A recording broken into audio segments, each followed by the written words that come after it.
ಸಿದ್ದು ಡಿಕೆಶಿ ಕುರ್ಚಿ ಫೈಟ್ನ ಮಧ್ಯೆ ಖರ್ಗೆ ಖಡಕ್ ಸಂದೇಶ ಕೊಟ್ಟಿದ್ದಾರೆ. ಇಬ್ಬರು ಒಂದಾಗಿ ಹೋಗಿ, ಇಲ್ಲ ಅಂದ್ರೆ ನಮಗೆ ತೊಂದರೆ. ಡಿಕೆಶಿ ಮುಂದೆ ಎಚ್ಚರಿಕೆ ಗಂಟೆ ಬಾರಿಸಿದ್ದಾರೆ. ಎಐಸಿಸಿ ಅಧ್ಯಕ್ಷರು ಕಲಬುರಗಿ ಕಲ್ಯಾಣ ಪಥ ಯೋಜನೆ ಕಾರ್ಯಕ್ರಮದಲ್ಲಿ ಹೇಳಿಕೆಯನ್ನು ಕೊಟ್ಟಿದ್ದಾರೆ. ಒಟ್ಟಿಗೆ ಇದ್ದು ಜನರ ಸೇವೆ ಮಾಡುವಂತೆ ಖರ್ಗೆ ಕಿವಿ ಮಾತನ್ನ ಹೇಳಿದ್ದಾರೆ. ರಾಜ್ಯದಲ್ಲಿ ಎರಡು ಬಣ ಆಗಿದೆ ಅನ್ನೋದು ಸ್ಪಷ್ಟ. ಡಿಕೆ ಶಿವಕುಮಾರ್ ಅವರ ಒಂದು ಬಣ, ಸಿದ್ದರಾಮಯ್ಯನವರ ಒಂದು ಬಣ, ಅಧಿಕಾರ ಹಂಚಿಕೆಯಂತೆ, ಮುಖ್ಯಮಂತ್ರಿ ಬದಲಾವಣೆಯಂತೆ ಈ ತರದ ಮಾತುಗಳು ಕೇಳಿ ಬರ್ತಾ ಇತ್ತು. ಈಗ ಎಐಸಿಸಿ ಅಧ್ಯಕ್ಷರು ಖಡಕ್ ಸೂಚನೆ ಕೊಟ್ಟಿದ್ದಾರೆ. ಶಿವಕುಮಾರ್ ಸಿದ್ದರಾಮಯ್ಯ ಹಿಂಗೋದ್ರೆ ಸರಿ, ಹಿಂಗೋದ್ರೆ ನಮ್ಗೆ ತೊಂದರೆ.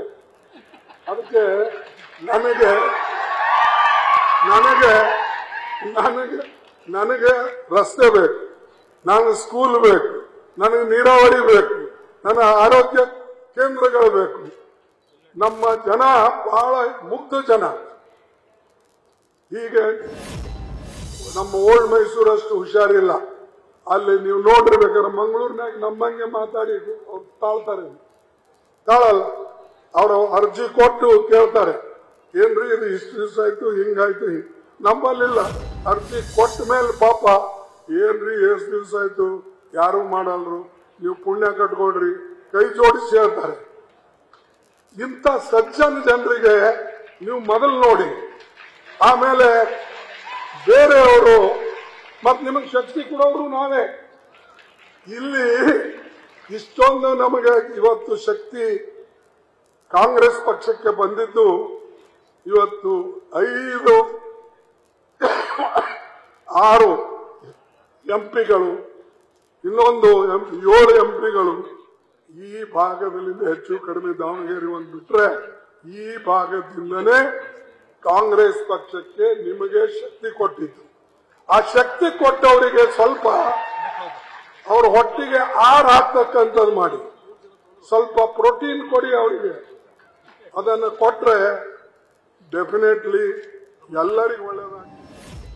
ಅಲ್ಲಿ ವೇದಿಕೆಯಲ್ಲಿ ಮುಖ್ಯಮಂತ್ರಿಗಳಿರಲಿಲ್ಲ, ಆದರೆ ಡಿಸಿಎಂ ಇತ್ತು.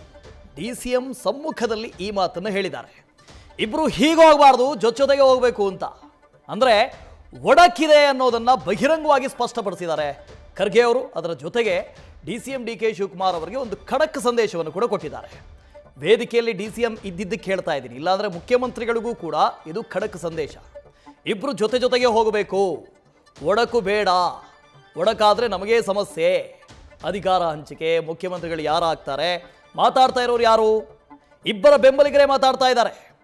ಡಿಕೆ ಶಿವಕುಮಾರ್ ಅವರ ಬೆಂಬಲಿಗರು ಒಂದಷ್ಟು ಜನ ಮಾತಾಡ್ತಾ ಇದ್ದಾರೆ, ಇಲ್ಲ ಈ 5 ವರ್ಷದಲ್ಲಿ ಡಿಸಿಎಂ ಮುಖ್ಯಮಂತ್ರಿಯಾಗಿ ಆಗ್ತಾರೆ, ಡಿಕೆ ಶಿವಕುಮಾರ್ ಮುಂದಿನ ಮುಖ್ಯಮಂತ್ರಿ. ಆದರೆ ಸಿದ್ದರಾಮಯ್ಯನವರ ಬಣದಲ್ಲಿ ಒಂದಷ್ಟು ಜನ ಹೇಳ್ತಾರೆ, ಇಲ್ಲ ಸಿದ್ದರಾಮಯ್ಯನವರೇ ಮುಖ್ಯಮಂತ್ರಿಯಾಗಿ ಮುಂದುವರಿತಾರೆ. ಸೊ ಖಡಕ್ ಸೂಚನೆ ಕೊಟ್ಟಿದ್ದಾರೆ. ಹರೀಶ್ ಇದ್ರ ಬಗ್ಗೆ ಡೀಟೇಲ್ಸ್ ಅನ್ನು ಕೊಡ್ತಾ ಹೋಗ್ತಾರೆ. ಲೈವ್ನಲ್ಲಿ ಜಾಯ್ನ್ ಆಗ್ತಾ ಇದ್ದಾರೆ. ಹರೀಶ್, ಆ ವೇದಿಕೆಯಲ್ಲಿ ಮುಖ್ಯಮಂತ್ರಿಗಳಿರಲಿಲ್ಲ, ಆದರೆ ಡಿಸಿಎಂ ಮಾತ್ರ ಇದ್ರು. ಈ ಖಡಕ್ ಸೂಚನೆ ಇದೆಯಲ್ಲ, ಇದು ಡಿಸಿಎಂ ಅವರಿಗೆ ಮಾತ್ರನಾ ಅಥವಾ ಮುಖ್ಯಮಂತ್ರಿಗಳಿಗೂ ಅನ್ವಯ ಆಗತ್ತಾ ಅಂತ? ವಸುದೇವ್, ಬಹಳ ಮುಖ್ಯವಾಗಿರುವಂಥದ್ದು ರಾಜ್ಯ ಕಾಂಗ್ರೆಸ್ನಲ್ಲಿ ನಿಜ ಬಣದ ರಾಜಕೀಯ ಅನ್ನುವಂಥದ್ದು ಕೂಡ ಆಗಾಗಿ ಕೂಡ ತಾರಕಕ್ಕೆ ಇರುವಂಥ ಸಂದರ್ಭ ಸನ್ನಿವೇಶಗಳು ಸೃಷ್ಟಿ ಆಗ್ತಾ ಇರುವಂಥದ್ದು. ಅದರಲ್ಲೂ ಕೂಡ ಸಿಎಂ ಗಾದಿ ವಿಚಾರ ಆಗಿರ್ಬೋದು ಮತ್ತು ಕೆಪಿಸಿಸಿ ಅಧ್ಯಕ್ಷ ಸ್ಥಾನಕ್ಕೆ ಸಂಬಂಧಪಟ್ಟಂಗೆ ಒಂದಷ್ಟು ಗೊಂದಲಗಳು ಕೂಡ ರಾಜ್ಯ ಕಾಂಗ್ರೆಸ್ನಲ್ಲಿ ಕೂಡ ನಿರ್ಮಾಣ ಆಗಿತ್ತು. ಸೊ ಸ್ವತಃ ಸಚಿವರೆಲ್ಲರೂ ಕೂಡ ಕೆಪಿಸಿಸಿ ಅಧ್ಯಕ್ಷ ಸ್ಥಾನವನ್ನು ಬದಲಾಯಿಸಬೇಕು ಅನ್ನುವಂಥ ಬಿಗಿಪಟ್ಟ ನಡೆದ ಇದ್ರು. ಮಗದೊಂದು ಕಡೆ ಸಿಎಂ ಗಾದಿ ವಿಚಾರಕ್ಕೆ ಸಂಬಂಧಪಟ್ಟಂಗೆ ಖುದ್ದು ಡಿಸಿಎಂ ಡಿಕೆ ಶಿವಕುಮಾರ್ ಅವರು ಕೂಡ ಅಧಿಕಾರ ಹಂಚಿಕೆ ಸೂತ್ರ ಆಗಿದೆ ಅನ್ನುವಂಥ ಮಾತನ್ನು ಬಹಿರಂಗವಾಗಿ ಹೇಳಿದ್ರು. ಸೊ ಈ ಇಷ್ಟೆಲ್ಲ ಬೆಳವಣಿಗೆಯಿಂದಾಗಿ ಕೂಡ ಹೈಕಮಾಂಡ್ ನಾಯಕರು ಕೂಡ ಕಸಿವಿಸಿಕೊಂಡಿದ್ರು.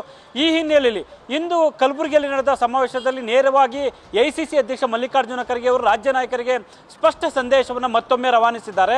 ಕಾರ್ಯಕ್ರಮದಲ್ಲಿ ಡಿಸಿಎಂ ಡಿಕೆ ಶಿವಕುಮಾರ್ ಸಮ್ಮುಖದಲ್ಲೇ ಇದ್ದಂಥ ಕಾರ್ಯಕ್ರಮದಲ್ಲಿ ನೇರವಾಗಿ ಸಿದ್ದರಾಮಯ್ಯ ಮತ್ತು ಡಿಕೆ ಶಿವಕುಮಾರ್ ಇಬ್ಬರು ಒಟ್ಟಿಗೆ ಹೋಗಲಿಲ್ಲ ಅಂದರೆ ನಮ್ಮ ಕೆಲಸಗಳು ಕೆಡುತ್ತೆ, ಸೊ ಇಬ್ಬರು ಒಟ್ಟಾಗಿ ಹೋದಾಗ ಮಾತ್ರ ಒಂದು ಶಕ್ತಿ ಆಗಿರುತ್ತೆ ಅನ್ನುವಂಥ ಅರ್ಥದಲ್ಲಿ ಎಐಸಿಸಿ ಅಧ್ಯಕ್ಷರು ಇವತ್ತು ಹೇಳಿಕೆಯನ್ನು ಕೊಟ್ಟಿದ್ದಾರೆ. ಇದೆಲ್ಲವೂ ಕೂಡ ರಾಜ್ಯ ಕಾಂಗ್ರೆಸ್ನಲ್ಲಿ ಆಗ್ತಿರುವಂಥ ಬೆಳವಣಿಗೆಯನ್ನು ಗಮನದಲ್ಲಿ ಇಟ್ಕೊಂಡು ಮಲ್ಲಿಕಾರ್ಜುನ ಖರ್ಗೆ ಅವರು ಇದೊಂದು ಸ್ಪಷ್ಟವಾದಂಥ ಒಂದು ಎಚ್ಚರಿಕೆ ಹೇಳಿಕೆಯನ್ನು ಕೊಟ್ಟಿರುವಂಥದ್ದು. ಹಾಗಾಗಿ ನಾವೆಲ್ಲರೂ ಒಟ್ಟಾಗಿರಬೇಕು, ಒಟ್ಟಾಗಿದ್ದಾಗ ಮಾತ್ರ ಕೆಲಸ ಕಾರ್ಯಗಳು ಸುಸೂತ್ರವಾಗುತ್ತೆ, ಒಗ್ಗಟ್ಟಿನಲ್ಲಿ ಬಲವಿದೆ ಅನ್ನುವಂಥ ಸಂದೇಶವನ್ನು ಕೊಡುವಂಥದ್ದು ಪ್ರಯತ್ನ ಭಾಗವಾಗಿ ಮಲ್ಲಿಕಾರ್ಜುನ ಖರ್ಗೆ ಅವರಿಗೂ ಇವತ್ತು ಸ್ಪಷ್ಟವಾಗಿ ಎಚ್ಚರಿಕೆಯನ್ನು ಕೊಟ್ಟಿದ್ದಾರೆ. ಯಾಕಂತಂದ್ರೆ ಈ ಹಿಂದೆ ಕೂಡ ಸಾಕಷ್ಟು ಸಂದರ್ಭದಲ್ಲಿ ಹಲವು ಬಹಿರಂಗವಾಗಿ ಸಚಿವರಾದಿಯಾಗಿ ಶಾಸಕರಾದಿಯಾಗಿ ಹಲವರು ಹೇಳಿಕೆಯನ್ನು ಕೊಟ್ಟಿದ್ರು. ಎಚ್ಚರಿಕೆಯನ್ನು ಕೊಟ್ಟರೂ ಕೂಡ ಬಹಿರಂಗವಾಗಿ ಹೇಳಿಕೆಯನ್ನು ಕೊಡ್ತಕ್ಕಂಥ ಒಂದು ಪ್ರಯತ್ನ ಆಗ್ತಿತ್ತು. ಮುಂಬರುವ ದಿನಗಳಲ್ಲೂ ಅದು ಪುನರಾವರ್ತನೆ ಆಗಬಾರ್ದು ಅನ್ನುವಂಥ ಹಿನ್ನೆಲೆಯಲ್ಲಿ ಇವತ್ತು AICC ಅಧ್ಯಕ್ಷರು ಸ್ಪಷ್ಟ ಎಚ್ಚರಿಕೆಯನ್ನು ಕೊಟ್ಟಿರುವಂಥದ್ದು ವಾಸುದೇವ್. ಇಲ್ಲಿ ಹರೀಶ್, ಈ ಹಿಂದೆ ಅನೇಕರು ಮಾತಾಡಿದರು. ಸುರ್ಜೇವಾಲಾ ಅವರಾಗಿರ್ಬೋದು, ವೇಣುಗೋಪಾಲ್ ಅವರಾಗಿರ್ಬೋದು, ಖರ್ಗೆ ಅವರಾಗಿರ್ಬೋದು, ಇವರು ಕೂಡ ಬಂದು ಎಚ್ಚರಿಕೆಯನ್ನು ಇದೆ ಮೊದಲ ಬಾರಿಗೆ ಕೊಡ್ತಾ ಇಲ್ಲ. ಈ ಹಿಂದೆಯೂ ಕೂಡ ಎಚ್ಚರಿಕೆಯನ್ನು ಕೊಟ್ಟಿದ್ದಾರೆ. ಆದರೆ ಇನ್ನೂ ಕೂಡ ಮಾತಾಡುವಂಥವರ ಸಂಖ್ಯೆ ಹೆಚ್ಚಾಗ್ತಾ ಇದೆ ಬಿಟ್ಟರೆ ಕಡಿಮೆ ಅಂತೂ ಆಗ್ತಾ ಇಲ್ಲ. ಮುಖ್ಯಮಂತ್ರಿಗಳ ಬಣದಲ್ಲಿ ಒಂದಷ್ಟು ಜನ ಮಾತಾಡ್ತಾ ಇದ್ದಾರೆ, DCM ಬಣದಲ್ಲಿ ಒಂದಷ್ಟು ಜನ ಮಾತಾಡ್ತಾ ಇದ್ದಾರೆ. ಇನ್ನಾದರೂ ನಿಲ್ಬೋದಾ ಅಂತ ಈ ಟಾಕ್ ವಾರ್ಗಳು.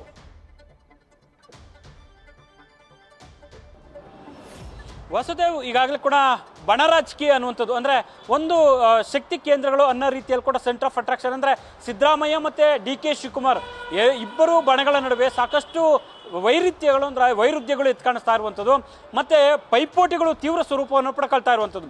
ಸಿದ್ದರಾಮಯ್ಯವರೇ 5 ವರ್ಷಗಳ ಕಾಲ ಮುಂದುವರಿಬೇಕು ಅನ್ನುವಂಥ ಬಿಗಿಪಟ್ಟು ಕೂಡ ಈಗ ಆಪ್ತ ಬಳಗದಲ್ಲಿ ಇರುವಂಥದ್ದು. ಯಾಕಂದರೆ ರಾಜ್ಯದಲ್ಲಿ ಸುಸೂತ್ರವಾಗಿ ಸರ್ಕಾರ ನಡೀತಿದೆ, ಒಳ್ಳೆ ಆಡಳಿತ ಕೊಡ್ತಿದ್ದಾರೆ. ಹಾಗಾಗಿ ಅವರು ಮುಂದುವರಿಬೇಕು ಅನ್ನುವಂಥ ಬಿಗಿಪಟ್ಟನ್ನು ಸಿದ್ದರಾಮಯ್ಯವರ ಆಪ್ತ ಬಳಗ ಇಡ್ತಾ ಇರುವಂಥದ್ದು. ಮಗದೊಂದು ಕಡೆ DK ಶಿವಕುಮಾರ್ ಪಕ್ಷಕ್ಕಾಗಿ ಕೆಲಸ ಮಾಡಿದ್ದಾರೆ. ಹಾಗಾಗಿ ಅವರ ಕೆಲಸಕ್ಕೆ ಅವರಿಗೆ ಕೂಲಿ ಕೊಡಬೇಕು ಅನ್ನುವಂಥ ಅರ್ಥದಲ್ಲಿ DK ಶಿವಕುಮಾರ್ ಆಪ್ತ ಬಳಗ ಬಹಿರಂಗವಾಗಿ ಹೇಳಿಕೆಗಳನ್ನ ಕೊಡ್ತಾ ಇರುವಂಥದ್ದು. ಮಗದೊಂದು ಕಡೆ ಒಂದು ದಲಿತ ಸಮುದಾಯದ ನಾಯಕರು ಕೂಡ CM ಗಾದಿಯನ್ನು ಅಲಂಕರಿಸಬೇಕು ಅನ್ನುವಂಥ ಮಗದೊಂದು ಕಡೆ ಒತ್ತಡಗಳು ಹೆಚ್ಚಾಗ್ತಾ ಇರುವಂಥದ್ದು. ಈ ಹಿನ್ನೆಲೆಯಲ್ಲಿ ಇನ್ನೂ ಕೂಡ 3 ವರ್ಷಗಳ ಕಾಲ ಅಧಿಕಾರಾವಧಿ ಇರುವಂಥ ಹಿನ್ನೆಲೆಯಲ್ಲಿ ಈಗ ಕಿತ್ತಾಡ್ಕೊಂಡು ಹೋಗೋದ್ರಲ್ಲಿ ಸಮಂಜಸ ಇಲ್ಲ, ಅರ್ಥ ಇಲ್ಲ ಅನ್ನುವಂಥ ನಿಟ್ಟಿನಲ್ಲಿ ಕೂಡ AICC ಅಧ್ಯಕ್ಷರಾಗಿರುವಂಥ ಮಲ್ಲಿಕಾರ್ಜುನ ಖರ್ಗೆ ಅವರು ಪದೇ ಪದೇ ಎಚ್ಚರಿಕೆಯನ್ನು ಕೊಟ್ಟಿರು. ಮತ್ತು AICC ಪ್ರಧಾನ ಕಾರ್ಯದರ್ಶಿ KC ವೇಣುಗೋಪಾಲ್ ಕೂಡ ದೂರವಾಣಿ ಕರೆ ಮಾಡಿ ಎಚ್ಚರಿಕೆಯನ್ನು ಕೊಟ್ಟಿದ್ದಾರೆ. ಸುರ್ಜೇವಾಲಾ ಅವರು ಕೂಡ ಎಚ್ಚರಿಕೆಯನ್ನು ಕೊಟ್ಟಿದ್ದಾರೆ. ಆದರೂ ಕೂಡ ಇದೊಂದು ರೀತಿ ನಿಲ್ಲದೆ ಆಗಾಗ್ಗೆ ಹೇಳಿಕೆಗಳನ್ನ ಕೊಡ್ತಾ ಇರುವಂಥದ್ದು. ಈಗ ಬಜೆಟ್ ಆದ ನಂತರ ಮತ್ತೊಂದು ಸ್ವರೂಪ ಪಡ್ಕೊಳ್ಳುತ್ತೆ ಅನ್ನುವಂಥ ನಿಟ್ಟಿನಲ್ಲಿ ಕೂಡ ಒಂದಷ್ಟು ಚರ್ಚೆಗಳು ಆಗ್ತಿದೆ. ಆದರೆ ಅಂತಿಮವಾಗಿ ಹೈಕಮಾಂಡ್ ನಾಯಕರು ಈ ಒಂದು ವಿಚಾರಕ್ಕೆ ಗೊಂದಲಕ್ಕೆ ತೆರಳಿಯುವಂಥ ನಿಟ್ಟಿನಲ್ಲಿ ಕೂಡ ಖುದ್ದಾಗಿ ನಿಲ್ತಾರೋ ಅಥವಾ ಏನು ಅನ್ನುವಂಥ ಸಾಕಷ್ಟು ಕುತೂಹಲ ಮೂಡಿಸಿರುವಂಥದ್ದು Vasudev. Okay, thank you Harish. News First ನಿರ್ಭೀತಿಯಿಂದ ನಿಮ್ಮ ಪರವಾಗಿ.